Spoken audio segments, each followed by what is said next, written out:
Okay, so at this point you have hopefully stitched your imported your bodysuit from AccuMark, stitched your bodysuit and pants, minus the cargo pocket, and dressed your base size. So the first thing we're going to do is set up our avatar size set. These instructions are also in your handout for the week. So we're going to go to Tools, Avatar Size Set Manager. And you'll see here, I already have a size set here, but I'm going to add a new one. So I'm going to click this plus button. And I'm going to name it. So I'm going to call this ASTM Standard Missy. Okay, and then once I've done that, I get a new menu over here to enter the avatars. So to do this, I'm going to click the Avatar Plus button, and I'm going to choose the avatar that I want. So I'm going to choose the size 2, and I'm going to make my size 2 the extra small. I'll continue this, pressing the plus button, choosing my next size up. Bear with me while I find them. I have a lot of avatars in here. Alright, size small is my 6. The 10 will be my medium. The 14. Oh, there she is. The 14 will be my large, and the 18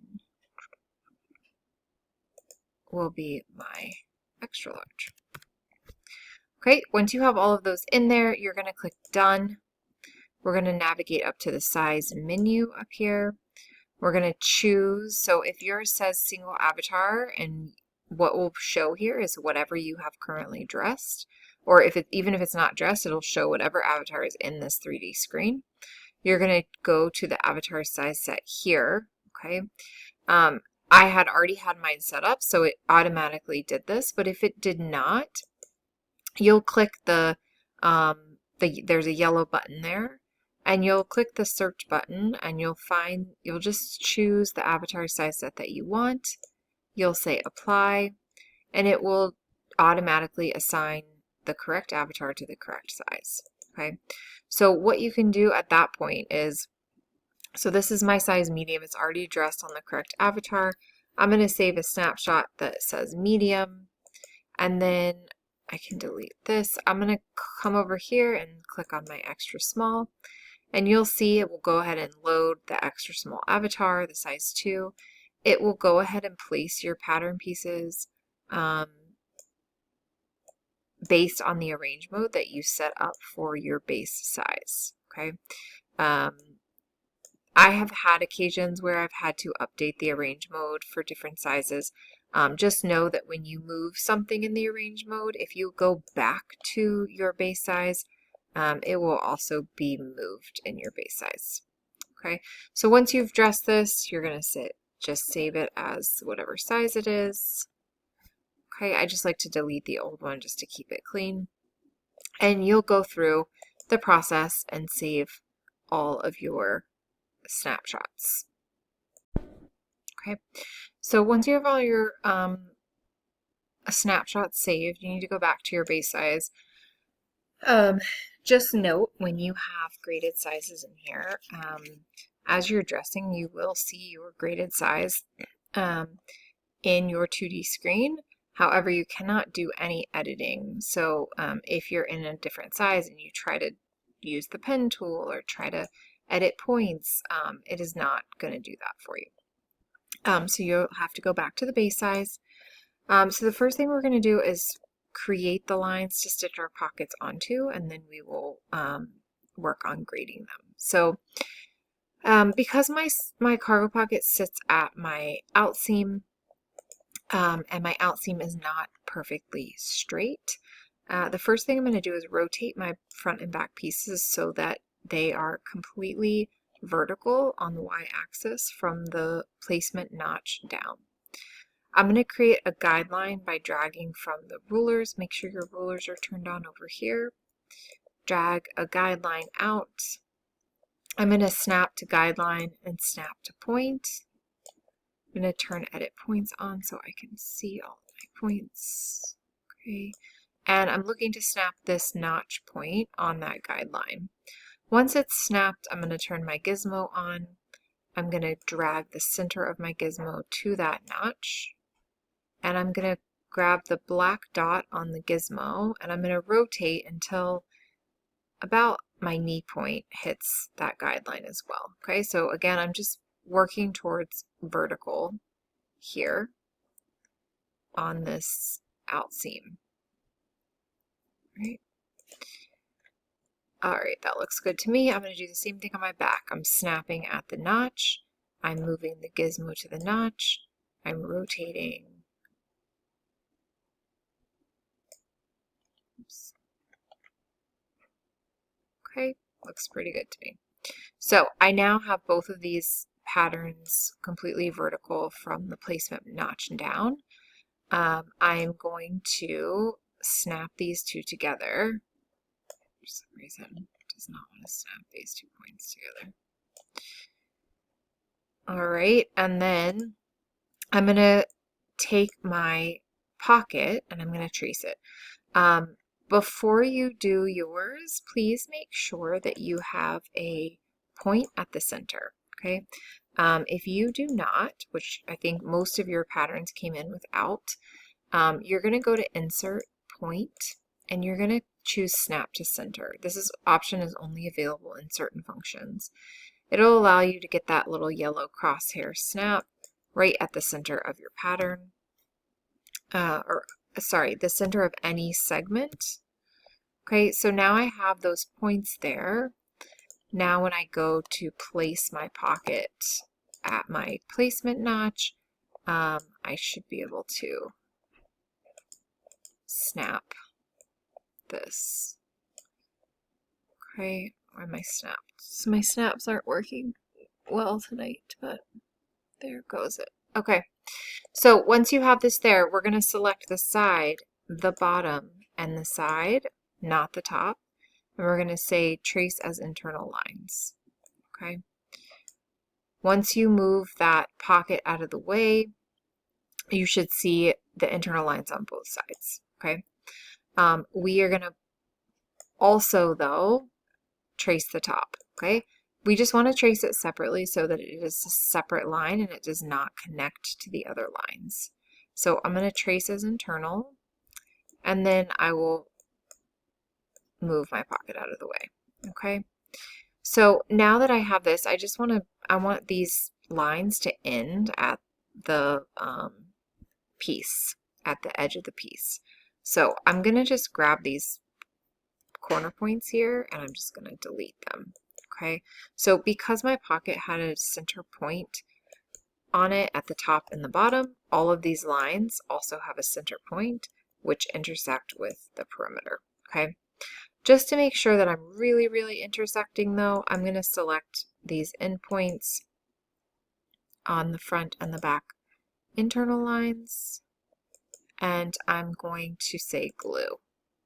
Okay.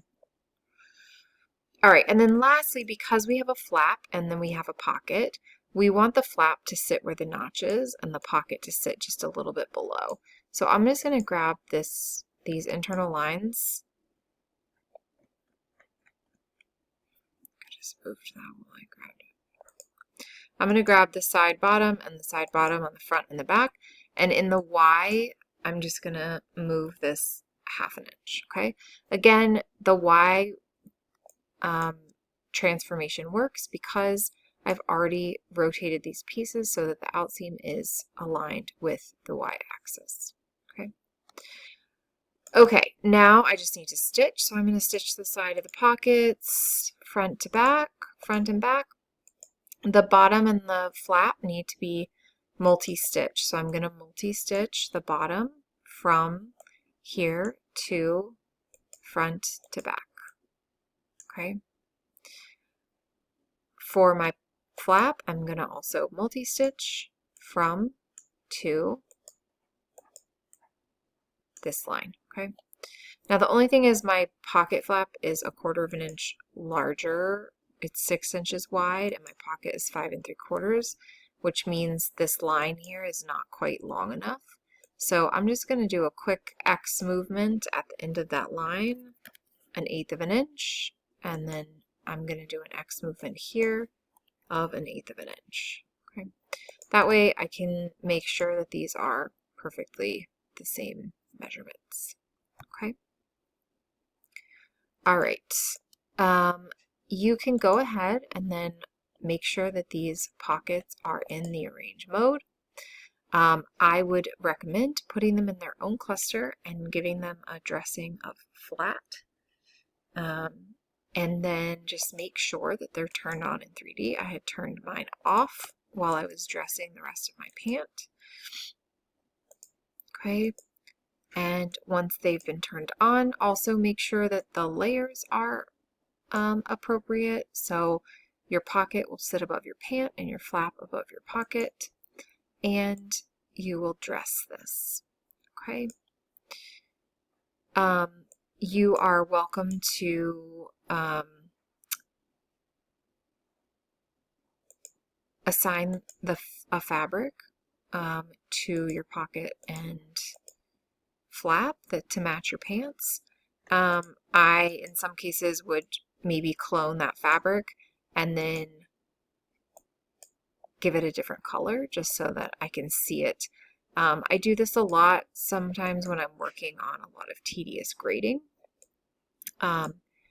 so that I can really very clearly see what I'm looking at.